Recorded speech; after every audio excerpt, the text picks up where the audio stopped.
Good morning. My name is Amy Mulholland, and I am the Director of Learning and HR Compliance for the Michigan Chamber of Commerce.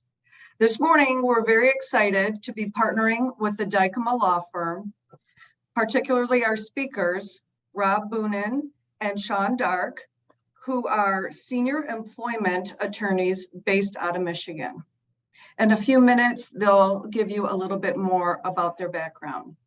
I do want to share that over the next 60 minutes, we're going to have a lot of information. So we do ask that you use the Q&A button at the bottom of your screen in order to ask any questions, and we'll weave the answers throughout the presentation. However, if we don't get to those, we will make sure to follow up.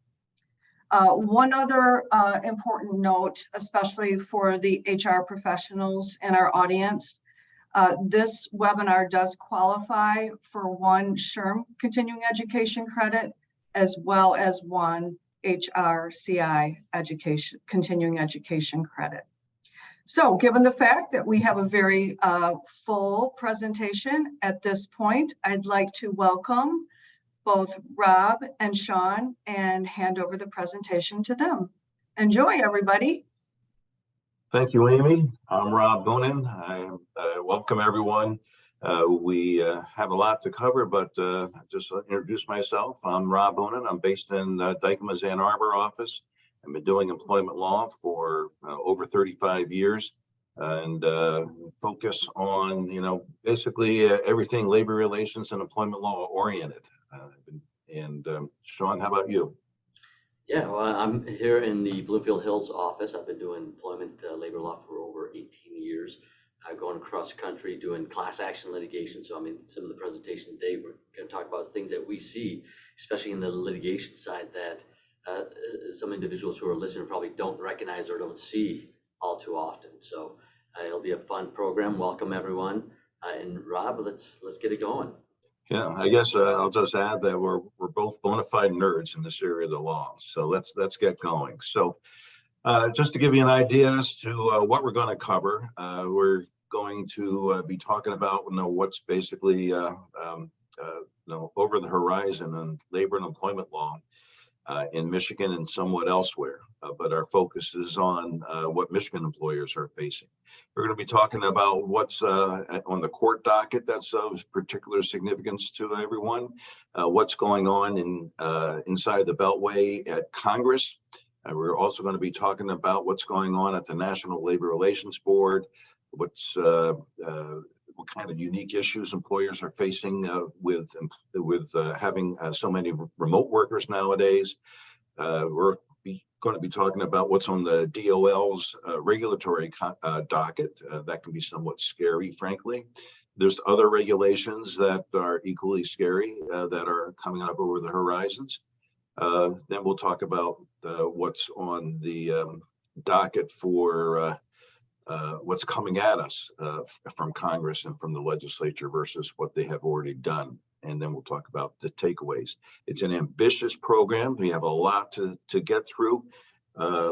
It may seem rushed, but it's really not. We're going to cover the material as well as we can. And of course, we'll take questions, as Amy said, in the Q&A box and try to weave it in on the fly as we go. So without any further ado, let's get going. So the first thing is what's going on the judicial docket. And I think perhaps that is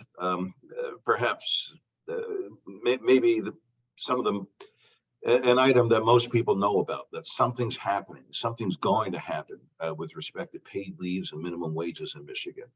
And that all stems from what happened back in 2018. In 2018, there was a voter initiative. In order for a voter initiative to stay off the ballot, it has to be adopted by the legislature, and then it becomes legislation.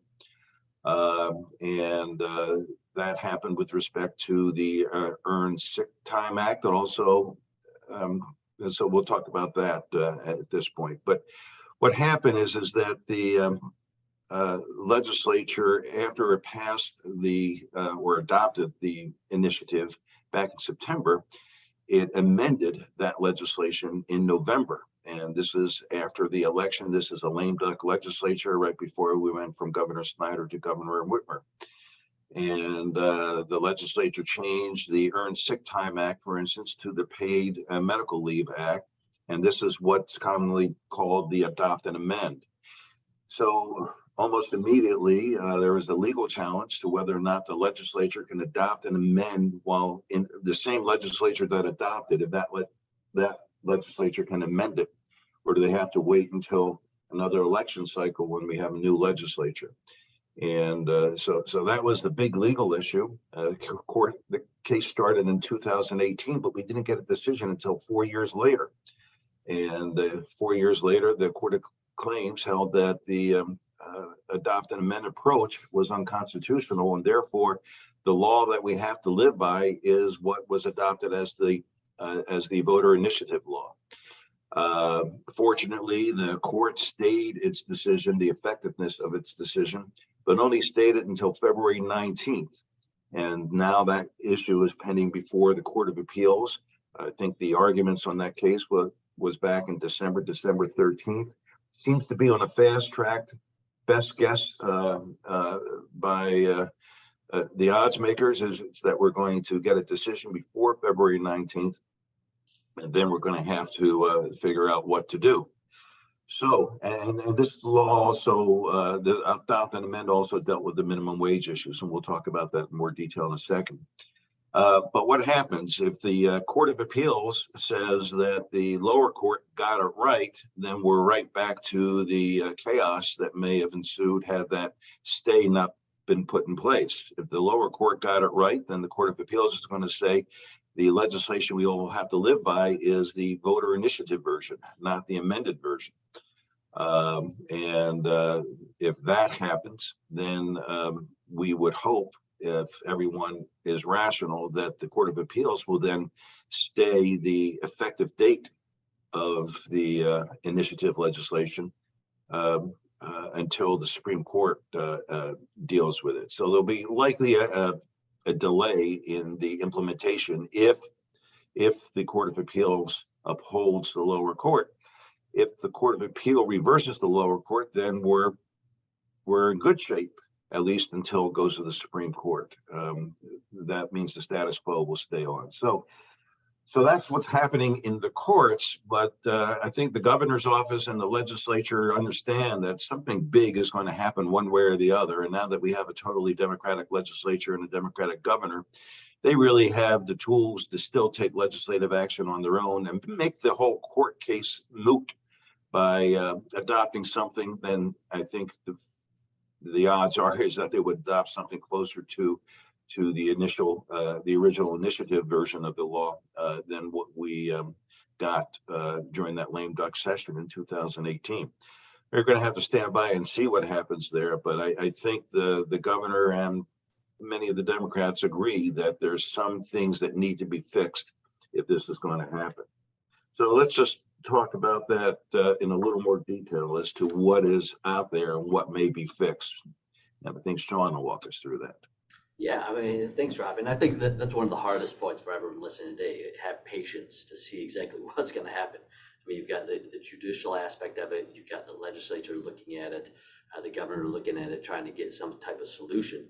So you're going to have to be patient. You have to keep your eye out for updates and things to that extent to make sure that you're not implementing something one week and then all of a sudden some new law comes under and you have to change everything. So, but as Rob talked about, I mean, the legislature, essentially took this Earned Sick Time initiative down and replaced it with that Paid Medical Leave Act, which really took it from an initiative from a pro-employee standpoint to a pro-employer law. So now with that Court of Appeals that being reversed, we now have that initiative back in, which is a pro-employee law.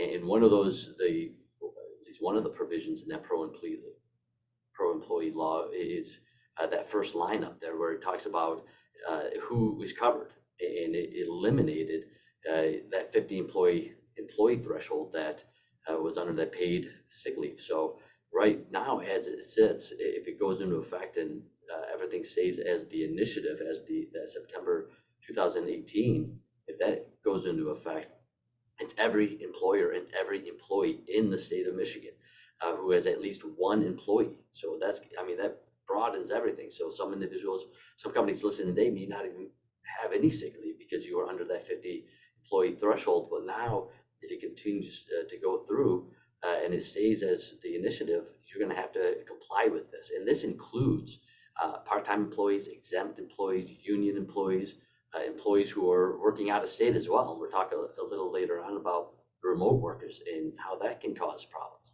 But this is going to apply to everyone, every employer and every employee that's going to be in your organization. And the other aspect that Rob and I, we went back and forth on this and talked about this regarding those exempt employees. Right now, I mean, you have to track your employees' time, and that's how the accrual basis will work. That we'll talk about in a bit. But now you're exempt employees, and there's a provision in there that talks about that it's presumed that those exempt employees are working 40 hours a week. So you can use that sort of as that baseline. There's some exceptions in there, but I mean, that's a good baseline, that there's that presumption that there's those exempt employees are working 40 hours in a week for that accrual for the sick leave. But it also includes the different sides of the company. So whether or not you are a small or a large employer will depend on whether or not you're giving 72 hours of paid leave or 40 hours of paid leave. So the interesting part of this act as well is when you're looking at a small employer. So a small employer, I mean, they're considered employers with fewer than 10 individuals working during a given week, right? And the act uses that language, individuals and not employees. So be aware of that if you're on that threshold. The reason for that is because 10 individuals include individuals supplied by a temporary service agency, a staffing agency, right? So it's important to understand that it's just to simply determine whether or not an employer, you're covered as a small employer. You have to look at the individuals that are that are working for you and not just your employees. Now the problem with that, there's a little confusion in the law as well, because the problem is that it also states that to be a small employer, you have to maintain on your payroll 10 or more employees during any 20 or more calendar work weeks in either the current or preceding calendar year. Right, so that definition obviously makes a lot more sense, and that complies with a lot of federal, let's say FMLA, look at as well when you're looking at FMLA if you have over 50 employees. So that's the definition that I would go by if you're going to determine whether or not you're a small employer. Go with the on your payroll, whether you have 10 or more employees during any 20 or more calendar work weeks in either this current year or the preceding year. The problem is when you have these initiatives and the way this whole thing was put up and then taken down, you have interest groups essentially drafting it. You don't have the legislature drafting it. So just be aware that that's out there. Now, the other leave obligations that we're talking about, as you can see in the chart, is employers, you must provide your employees at least 1 hour of earned sick time for every 30 hours of work that they perform. Okay, and if you're a large employer, you have to provide 72 hours. You can cap it, essentially say, hey, listen, you're only going to use 72 hours of that as a large employer, and that's going to have to be paid. Now, if you also currently, let's say you have a PTO policy or vacation policy, you have some type of sick leave policy out there, you can look at that and compare to see whether or not it's complying with the initiative or not. So make sure you look at that. But as of right now, you're going to have to, every employer is going to have to provide at least 1 hour of earned sick time for every 30 hours that the employee is working. You know, there's another issue that the initiative writers didn't really address is, well, no, if you have to give X hours of leave, if a person is earning X hours of leave and take it, if the employee is a commissioned employee, if the employee is a tipped employee, how do you calculate what the regular hourly rate is, and how do you do that? And it's silent in that respect, and we're going to have to figure that out. Hopefully, the state will give us some guidance, but there'll probably be litigation about that, just to make it easier for. And Rob, what do you think the best way would be to track those employees, the rate and everything? Yeah, well, I think we can track the hours. The problem is what's the rate, and they may look back to, what's the average over the past, 6 months? What did they get? Or maybe it's just going to be minimum wage. We really don't know. And I think most employers have some way of figuring that out. When they have been giving leaves so far. But a lot of employers are just going to be in the dark on this, and we really don't have a good flashlight to shine on it yet. I think we'll have to figure that out when we know what final rules we're doing. This is why the legislative fix makes a lot of sense. The legislature can fix this issue rather than just foist all of this adopted law on us without any guidance. Yeah, and hopefully they do sooner rather than later. So when we're talking about the small employer, right, just make sure you can limit the employee's paid sick time to 40 hours, and that's going to be paid, but the employee still has 32 hours of sick leave that they can use in that year, right? And that can be unpaid, but they're still entitled to use that. And for the large employers, obviously, you mentioned you can limit that employee's paid sick time to 72 hours in a year. And the aspect of that is if you have any unearned or unused sick leave that's left over, the employee is entitled to carry that over to the next year. So be mindful of that. If you have any policies in play now, they say you have to use it or lose it. You have to allow them to carry this time over to that next year. And as you carry it over and then to use it, the question is going to be, well, do you track it carefully? Because what's being carried over could be vacation, PTO. Well, can they use it for any reason, or how much can they use for the sick leave, and what are the reasons for it? So I think everyone's sick leave policy is going to have to be rewritten no matter what.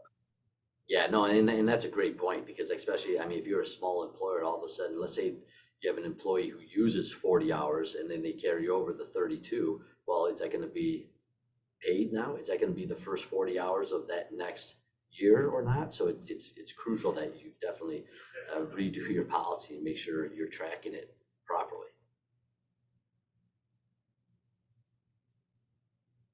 Now, the act also talks about when you talk or when you have a new employer, that you can actually wait 90 calendar days before they use any of the accrued earned sick time. So when they first start, they start accruing it, but they can't use it within 90 days. But again, you're going to want to make sure your policy is clear on that and that you follow that for your new employees. Now, the other question that we've been getting a lot is, what are the permitted uses of the leave? Right. So once it's established how much sick leave your employees are going to receive, you do your calculation. Your company will need to determine if the employee's reason to use the sick leave is appropriate. So an employee may use their accrued earned sick time for, let's say, their mental health, their physical illness, injury, a health condition, including, let's say, they just got a recent diagnosis or treatment or some type of preventative medical care. But it also applies to the employee's family members' mental or physical illness, injury, health condition. So it's very broad on who can use, or when the employee can use it, and what they can use it for, and for who they can use it for. So if they have, let's say they have to take a family member to the hospital because of some type of injury or illness, they could use this sick leave for that.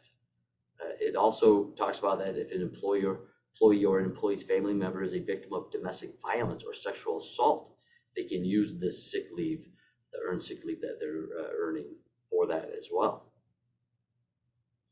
Now, they have in there that a child, right? An employee can use the sick leave for meeting at a child's school or place of care related to a child's health or disability, or the effect, let's say there's an effect of domestic violence or sexual assault on a child.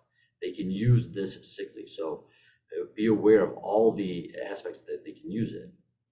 They also, I would say the large employers, they should already be doing this. The uses are almost the same under the initiative law and the adopted law, but all the employers who have fewer than 50 employees, this is all news to them. Yeah, for sure.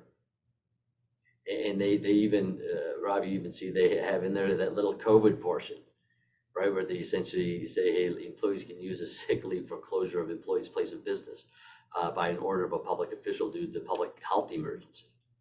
So they're even going down there if that ever happens again, or if COVID has a huge uptick or some other illness. Now, the one aspect which is extremely broad is regarding the employee can use that sick time for the purpose of to assist a family member. So the question often comes is who then falls under that family member definition. And as you can see, it's a very broad definition. The Act considers a family member to be a child, which includes a biological, adopted, or foster, a child, a stepchild, or a legal ward, a child, a domestic partner, or a child to whom the employee stands in local parentes.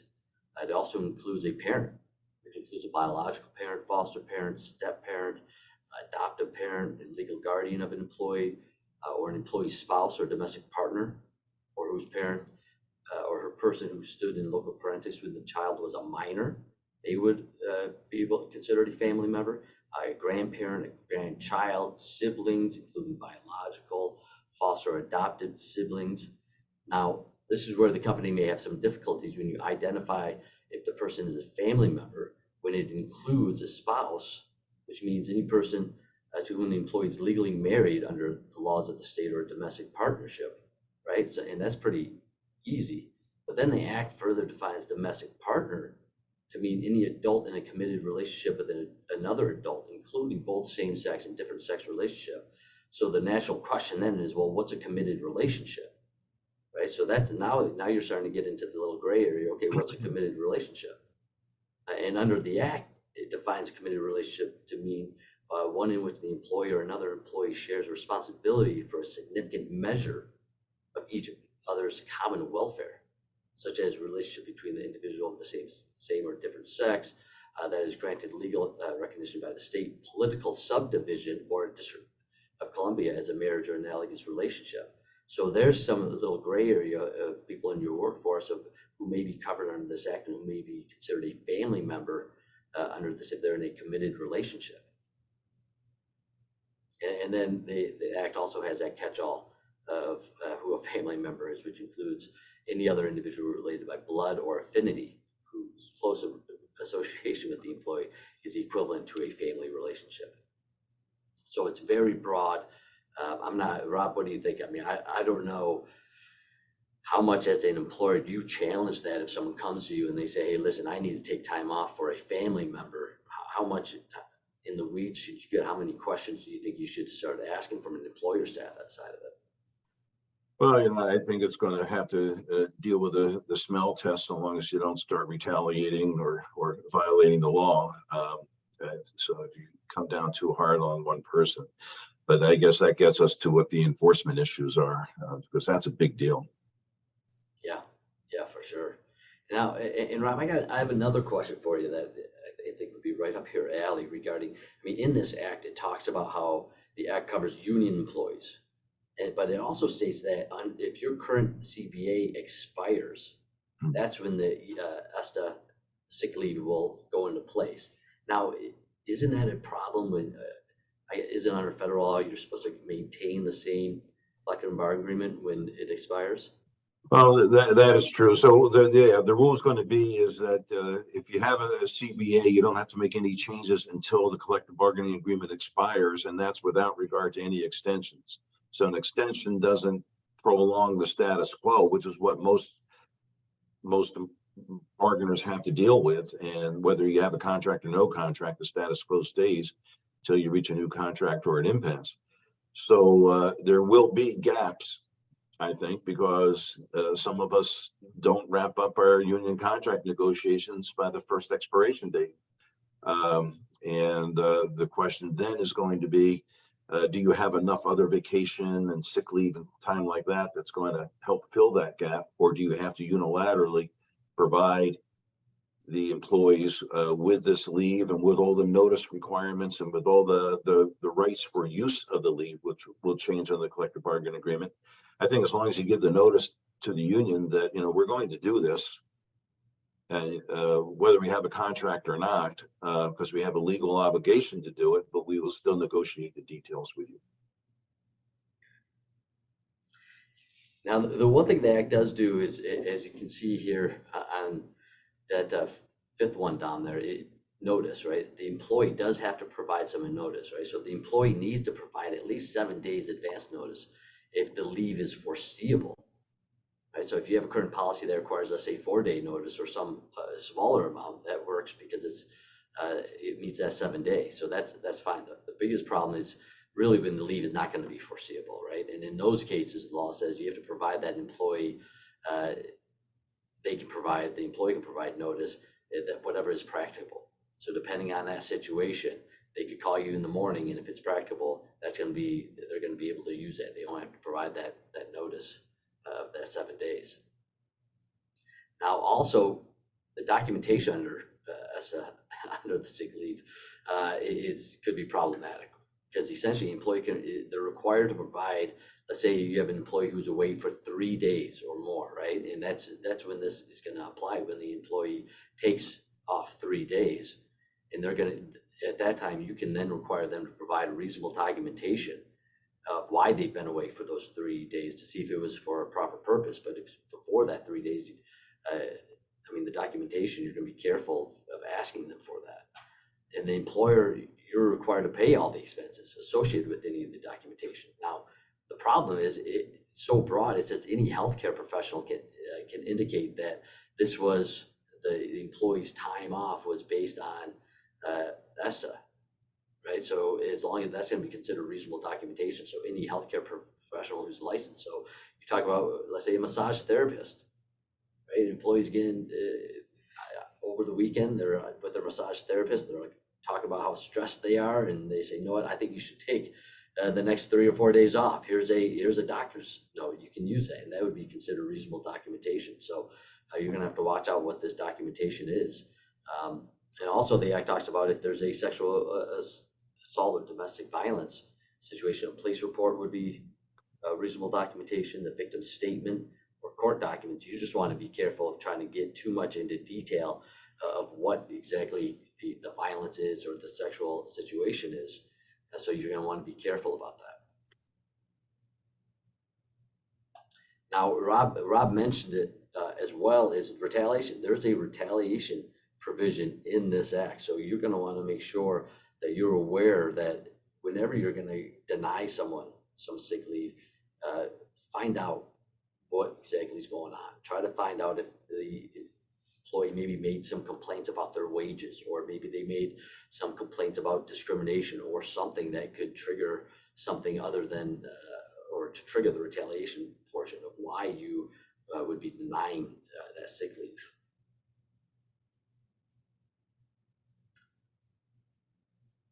Now, the next slide is going to be talking about the highlights that are also coming with the potential significant impact on the minimum wage. Right, you can see on the chart here that the acronym, right, the Improved Workforce Opportunity Wage Act, IWOA, it doesn't really roll off your tongue that much. But if everything goes forward, your minimum wage is going to be $13.03. So you're going to have a huge increase in your wage. And right now, it was effective January 1st, 2023, the minimum wage was $10.10, right? And then the annual adjustments off of those would get all the way up to $12 an hour, but that wouldn't be until 2031. Now, the other aspect, which is obviously going to affect restaurants and everyone who goes to restaurants, quite frankly, is the tip issue. You got that tip credit, and essentially the new initiative, it's eliminating that tip credit. Now, a tip credit is essentially where currently an employee or a restaurant can pay their employee $3.38 here in the state of Michigan as a wage, and then whatever tips they receive in those hours or during their shift, they can use that to meet that minimum wage. Well, this initiative is going to eliminate that completely if it moves forward. And Rob, I know you do a lot of things with tips. I mean, do you see the legislature coming in and doing something on this tip aspect as well, or what's your thought on that? Unfortunately, well, I think they will do something, or they should do something. And because I think when a restaurant is paying someone $3.38 and they have to give them immediately a $9 an hour raise, that's going to have some impact on the restaurant industry and any industry that has a lot of tipped employees in the hospitality business in particular. So I think that the legislature will still want to get to the $15 amount as quickly as it can, but slow it down a little bit.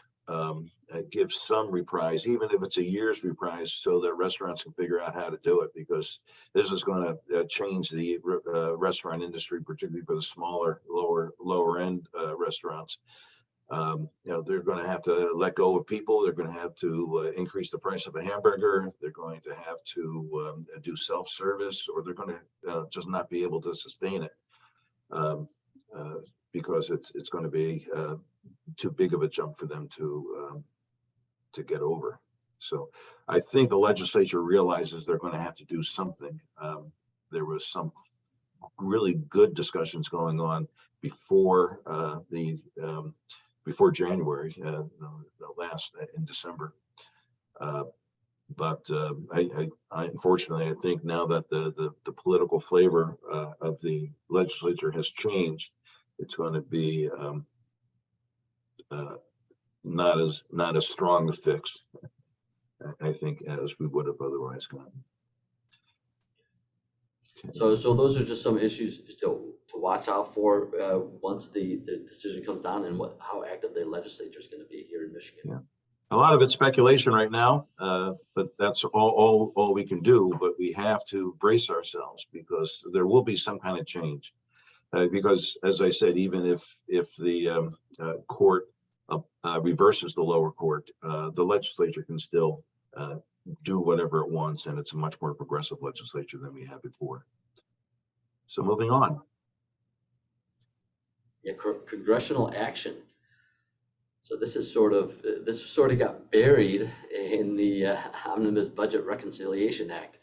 You guys probably saw that on the news. The breadth of that act, where they essentially shove everything they can under it. So one of the acts that they put in there is regarding the Pregnant Workers Fairness Act, right? It was signed by President Biden on December 29th, 2022. And what it does is it bolsters the women's health and economic security by codifying essentially that the employers must make a reasonable accommodation for their employees, pregnant employees. And it requires employers with 15 or more employees are going to be covered under this to make reasonable accommodations for your employees who have limitations stemming from pregnancy, childbirth, or related medical conditions. I mean, unless the accommodation would impose an undue hardship on you as an employer, which is very difficult to meet, because they look at your financial well-being. I mean, that's certainly a tough test to meet. You're going to want to comply with that, this new law. And we'll correct that date of enactment when you get your slides in the mail after the webinar. Now, the other portion in the omnibus bill was the Providing Urgent Maternal Protection. The acronym PUMP Act expanded the Fair Labor Standard Act.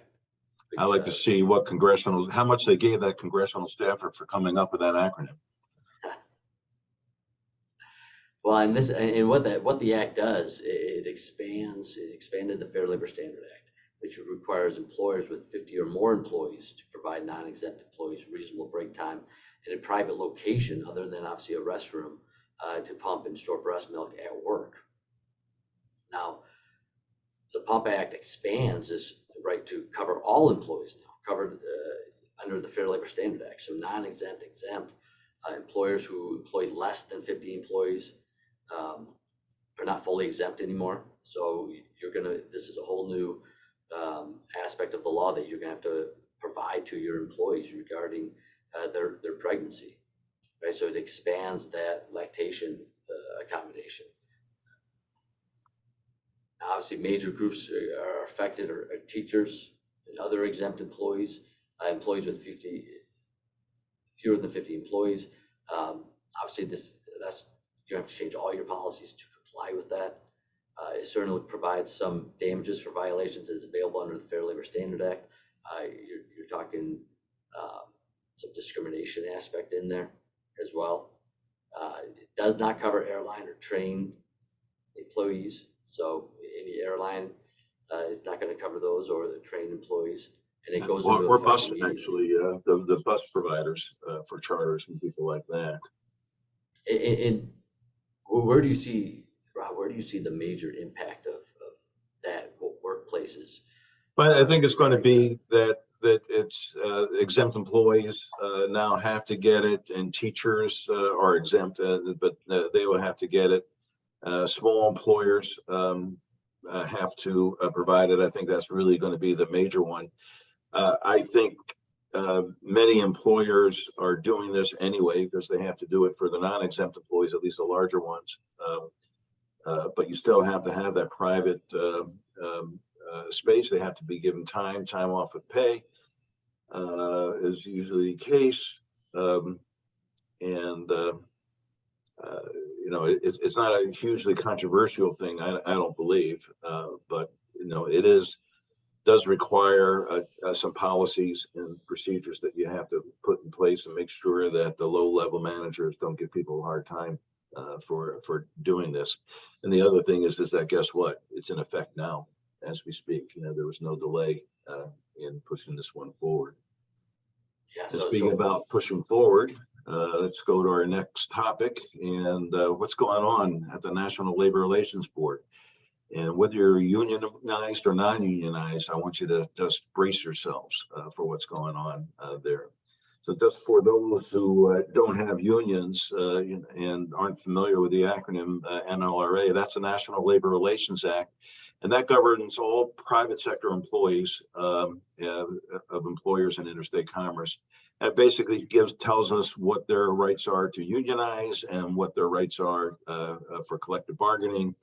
And if an employer violates or interferes with those rights, the employer will be found guilty of an unfair labor practice.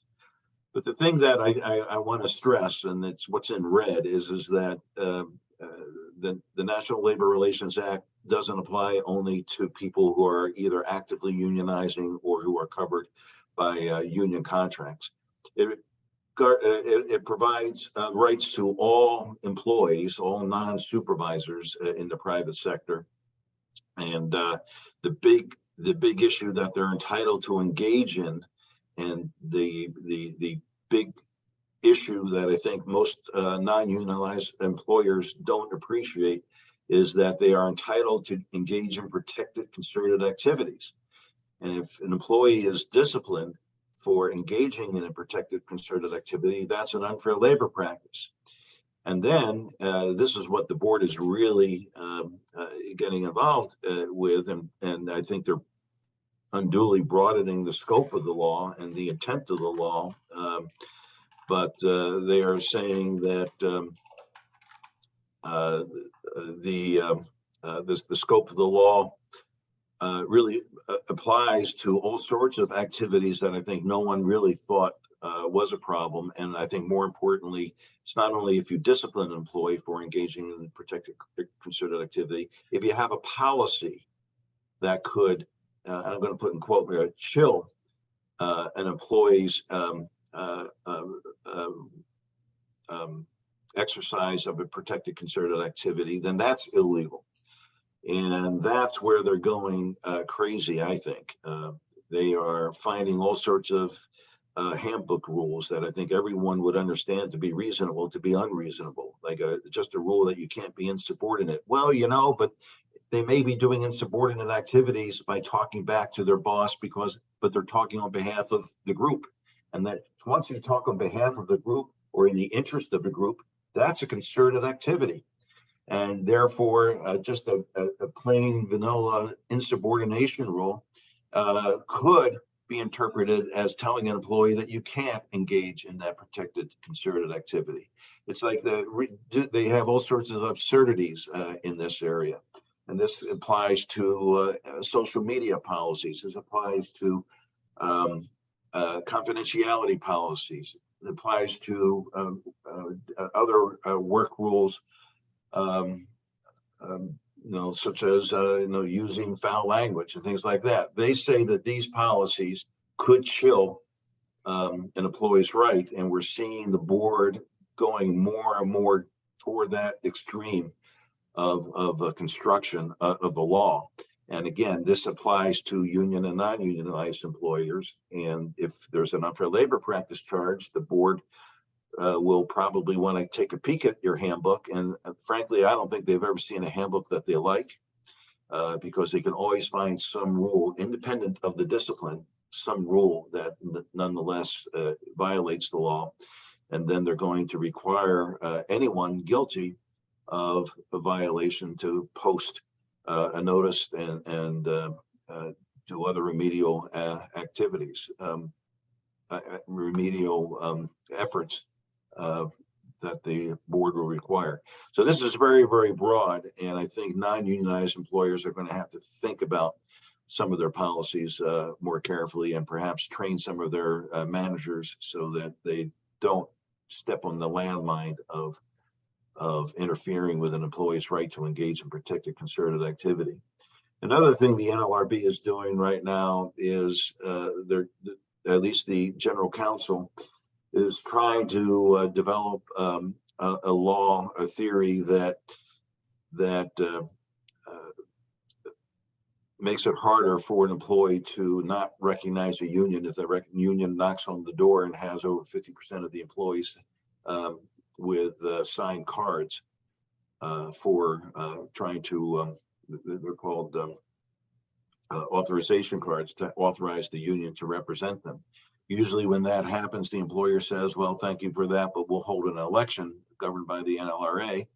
The NLRB is now saying that you have to accept what the union says about those cards if you unless you have a good faith belief that the cards are fraudulent, or that the union doesn't really have a majority support at that time. So they're going to make it an unfair labor practice. At least that's what the general counsel wants to do. If an employer insists on having the employees exercise their right to a secret ballot election, that's going to be challenged in the courts. But that's where the NLRB is headed. If there is a violation of the law, they're going crazy in terms of settlements and damages.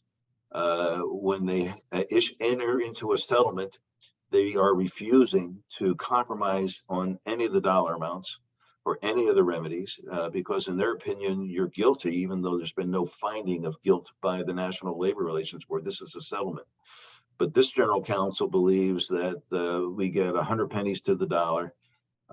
We have to have full reinstatement. We're going to add damages that are normally available. Normally it's back pay, but now it's going to be the tax consequence of that back pay check. It's going to be the loss of benefits and health insurance during that, where the employer is going to have to make the employee whole for any medical expenditures. It's going to, if the employee has to take out a loan or take money out of the 401k, the settlement's going to have to make the employee whole for that. And if it is, particularly if it's litigated and there's a finding, but I see this even in settlements, the board is insisting that you not only post for 60 days, basically a confession, I won't violate the law anymore. I promise to be good going forward. And I am reinstating No Harry for his being fired for a protected concerted activity. So it's more than that now. They has to be in other languages if your workforce is multilingual. Has to be on your intranet if you communicate with employees over the intranet. You may have to send a copy to every employee by email if they have email accounts. And then this is the one that gets me. You may have to read a public apology. and it may be the CEO that they're required to read the public apology. So this is a public flogging, and this is way, way beyond anything that we've seen in the past. And so it's even more important that we try to figure out whether or not we need all these policies in the handbook, and we should take more precautions, perhaps call counsel before you actually fire someone or suspend someone.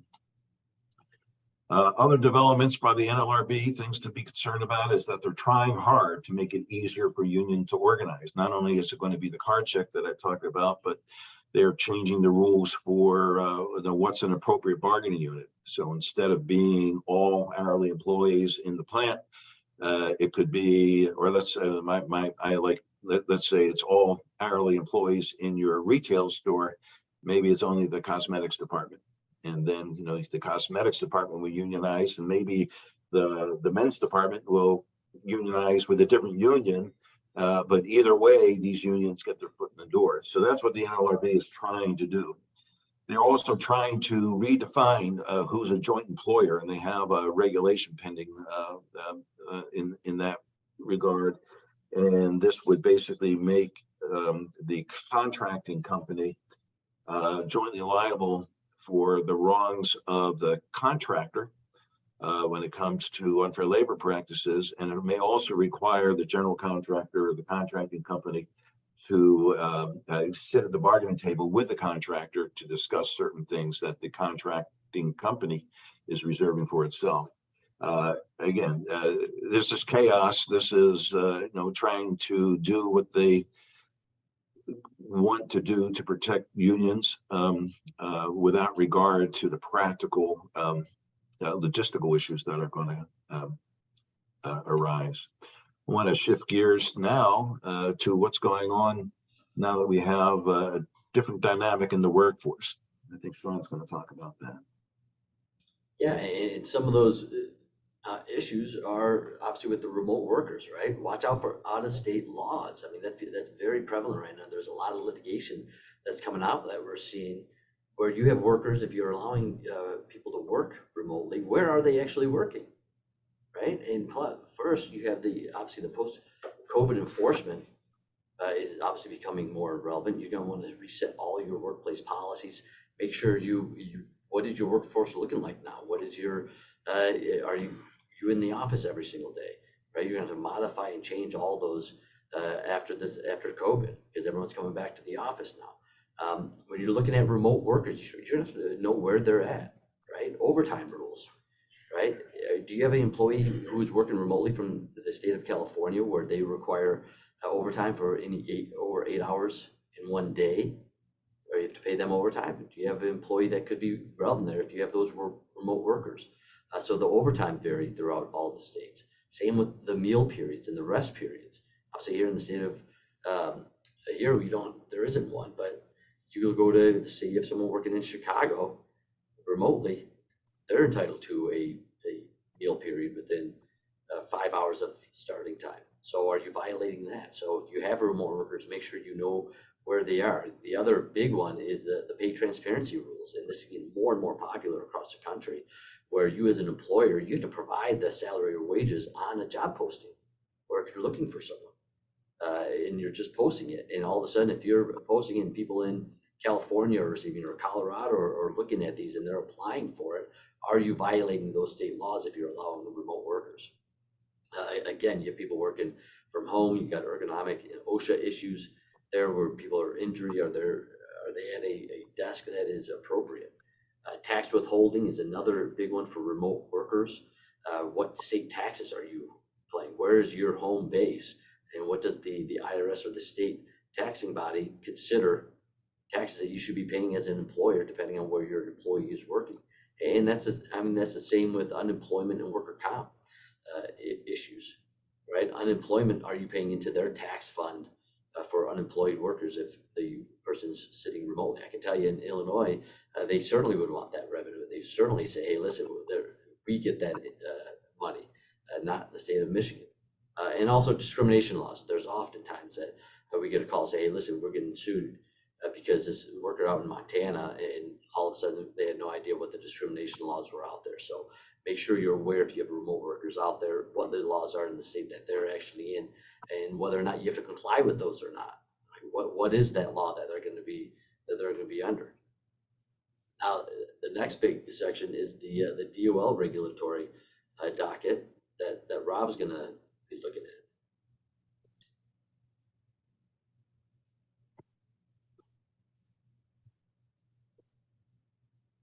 So here, just so you see what we're doing, this is what we're doing. The Department of Labor, the big thing on their docket is that they have proposed a new rule regarding who's an independent contractor. And basically, they're taking the stance and the approach. And what I think the takeaway here is that the Department of Labor is going to take the position that very few workers out there should be able to qualify as being an independent contractor, and therefore they're going to have to be treated as an employee. They believe there's a vast number of workers out there who are misclassified, and that they are therefore losing out on the protections under the overtime laws and workers' comp laws and unemployment laws and discrimination laws. And they're trying hard to change that. But that's going to have a major impact for anyone that has 1099 workers out there. You're going to have to re-examine it. You know, they're saying that they're not adopting the California ABC test, if you're familiar with that, which is a very, very high bar for the threshold for determining that someone's an independent contractor. They're saying they're not doing that, but really, I think this is that ABC test in sheep's clothing. So the regulations have been published. There have been comments provided, so we should see a final regulation on this in the not too distant future. And if it's anything like what the proposed regulation is, and I think it's a best guess that it will be very similar, if not identical, to what they have proposed, it's going to dramatically change the idea of what kind of control changes someone from an independent contractor to an employee.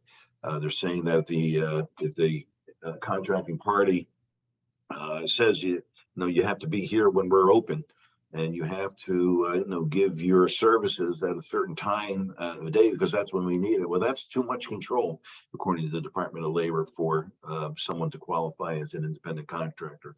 If you require independent contractors to comply with all the laws, they don't discriminate against employees, they have workers' comp, and they do that, well, now you're really controlling how they run their business. And just that legal compliance clause in contract could tip the scales toward an employee, a worker becoming an independent, going from independent contractor to employee. How much supervision is there? How much control does the independent contractor have on pricing? Permanency is the big issue. You know, if your person's coming in for a week or two, they may or may not be an independent contractor, but if they're year after year, they're going to smell like, act like, walk like, talk like an independent contractor. And that's going to be a huge problem. This next one, I think, is just absurd. It's the relative capital investment of the worker versus the investment of the entity. So, if you are, if maybe you have to provide your own computer, maybe, an independent contractor should provide the tools of their trade. But we don't ever have had to compare how much they spend on the tools of their trade versus how much the company is spending on its operations. And the company is always going to win out in that. They're going to have buildings, they're going to have tractors, they're going to have major equipment. They're going to have the Xerox machines or whatever. So this is something that's going to almost quickly tilt the tails. And then any work that's integral to what the company normally does, that's going to be a person that looks more like an employee to the Department of Labor than an independent contractor. Long story short, this is going to be a very, very aggressive move on the part of the Department of Labor, and it's going to expose employers to a lot of liability if they don't soon, and I would do this sooner rather than later, re-examine, who you're classifying as an independent contractor, because compliance matters.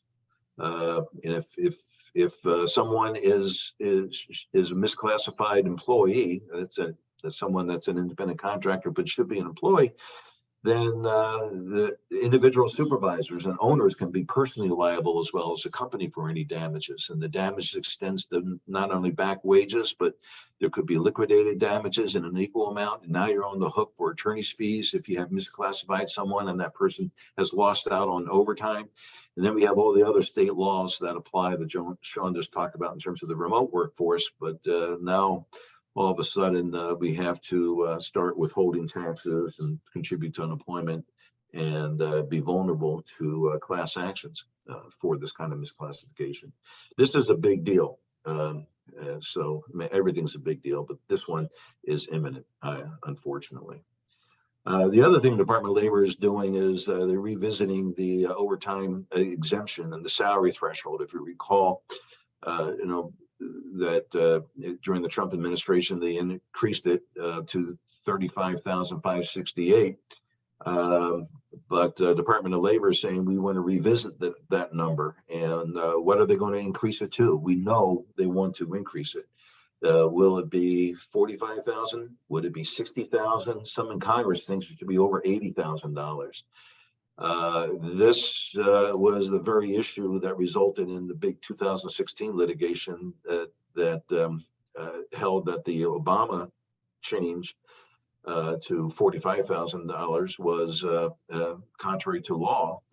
I think we have other legal theories now. I think if you have followed the news, this could be a major question. And does the department have the authority to even have a salary level requirement? Will the Department of Labor, when they finalize these new regulations, go more than just change the salary level? Will they change the duties tests for who can be deemed an exempt executive, administrative, or professional employee?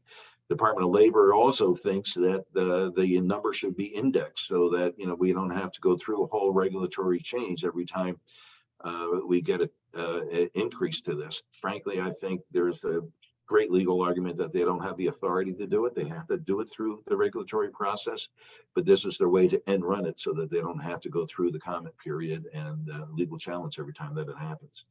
So something's going to happen. I think they're on hold right now because they're waiting for the Supreme Court to rule on it and see if they can do it in a way that doesn't trigger that major questions, but something is going to happen this year on this issue. You can bet on it. And finally, I don't want to spend a lot of time on this, but we talked about tipped employees already and the tip credit, but there are new regulations out on tipped employees and how they can be subject to the tip credit. This is a big change from the regulation that the Trump administration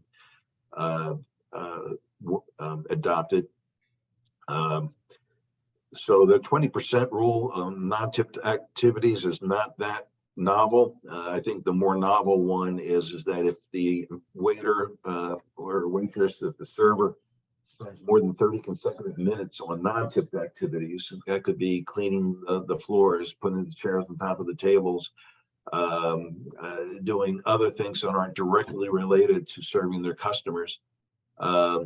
If they spend 30 consecutive minutes, then employees not entitled to a tip credit, or the employer is not entitled to take the tip credit and has to pay the full minimum wage versus the lower minimum wage.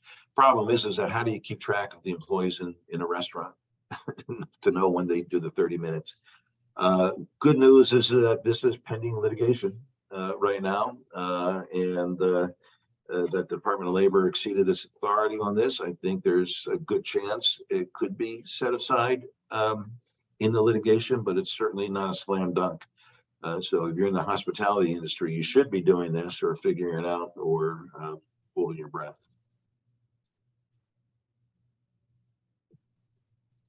So yeah, and I mean, just really quickly, just be aware if anyone who uses non-competition agreements, the Federal Trade Commission just issued some proposed rules earlier this year to essentially prohibit non-compete clauses between employers and employees.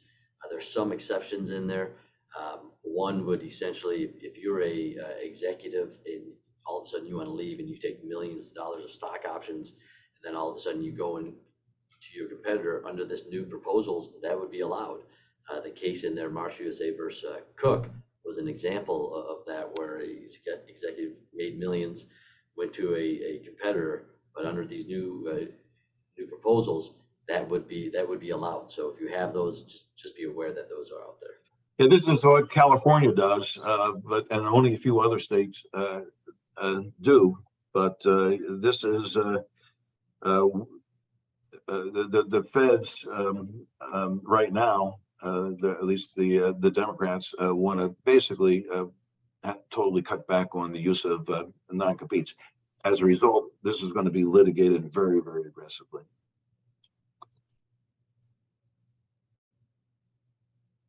Sean, you want to take this one too? Yeah, the Michigan federal dockets, just state laws that are on the fast track, as Rob mentioned earlier. Obviously, it's all Democratic here in the state of Michigan, and these laws are already being filed. So the right to work repeal, this was filed in the Senate already, right? The current law allows employees, essentially not to pay union dues, but still receive benefits associated with the CBA. That is certainly on the agenda, and that's certainly going to go through. So you're going to want to watch that final language. And what that final language works out, especially if you have union contracts. Yeah. So and I think this is a slam dunk. This is going to happen, I believe. It doesn't mean if you have a union contract or something immediately changes. You wait until the union contract expires, and then you have to just negotiate it. You don't have to just go back to the old union shop language that we used to have. If you're a public employer, it doesn't really matter, because the Supreme Court said in 2018 that we can't mandate dues or paying requirements as a condition of employment in the public sector. Right. Yeah, and you also see that's getting put back on the fast track is the prevailing wages for construction projects here in the state of Michigan. So be aware that that's certainly coming as well. Right. It used to be on the books. It was taken off, but that's coming back. One of the tools that are used by unions to enforce that is FOIA requests. You have to file, or you may have to file your wages, the prevailing wage that you're paying these individual workers and things to that extent. They use that FOIA to say, hey, look at this company's not in compliance, and they sort of triggers the litigation for you. And same with the L.A. Larson Act. Even though the Michigan Supreme Court ruled earlier this year or last year in July that the L.A. Larson Act applies to sexual orientation and gender identity, we suspect the legislature is going to want to codify that, and you're going to see new laws coming out, and they'll throw other things in those protections as they're doing the amendment. So keep an eye out for that as well.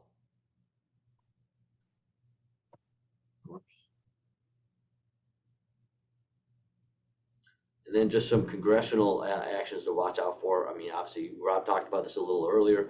Federal increase minimum wage, restricting the use of predisposition arbitration agreements. We're already seeing that on the federal and the government side of it. Adding sexual identity and preference to the civil rights law. That's already going through Congress, through the House. Banning right to work laws. Obviously, Michigan's going to be on the forefront this year on that. Amending the National Labor Relations Act. Rob's talking about how aggressive they're being over there. Paid family and medical leave. Wouldn't that be nice to have just one uniform across all the states? And then that paid transparency that we referenced earlier regarding salaries and wages being in job postings. All right, so our final slide.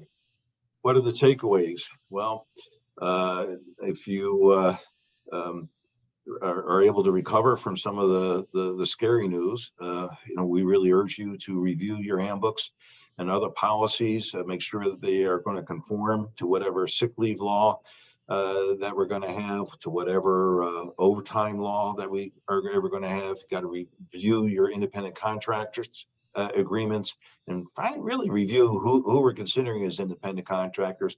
They're definitely going to push back, but this is going to be something that you're going to have to really pay attention to and do a workaround. When the overtime rules come out, know who's exempt and who's not exempt. We got to audit that and make adjustments to that. Just because the salary level goes up doesn't mean that you all of a sudden have to convert start paying overtime to everyone because, maybe you just limit their ability to work over 40 hours. Or maybe you lower their salary so that, if they work 50 hours, you're paying the same. There's things to do, but, that's that you need to really think about it and work through it. If the minimum wage and paid leave acts go through, I think you should be thinking about that now and develop a plan B for how you are going to adopt and what you may have to change, even if the plan B isn't finalized, at least you're starting to think about, what are we doing now that we're likely going to have to change, and how are we going to deal with it, particularly if you have tipped employees. Update your policies on lactations. Congress is very, very hostile right now, the Democrats, to any kind of pre-dispute arbitration agreement that you have with employees. They're going to be under more scrutiny. They've already prohibiting that for sex harassment related claims. So I think it's time to review those, as well as perhaps your non-compete agreements, should that go through. How vulnerable are your non-compete agreements? Who do you have, and so on. And then finally, we're going to have to train supervisors more how to accommodate people for their sick leave and for their union activities or non-union activities, just a concerted activity. We don't like working. We need more chairs. We need more breaks. It's too hot in here. Those are concerted activities. So I think we are at the end. I think we also have answered all the questions that were in the Q&A box. So thank you very much for your attention. Sean and I will take questions from any of you if you just send us an email. And we'll try to do that. You'll have our contact information on the earlier slide when you get the slide deck. And thanks for your patience and involvement. Thank you, both Robert and Sean. I know that I am walking away very enlightened, and I hope everybody else is as well. This was an excellent presentation, and we look forward to having another presentation with you in the future. Thanks so much. Thank you. Thank you, everyone.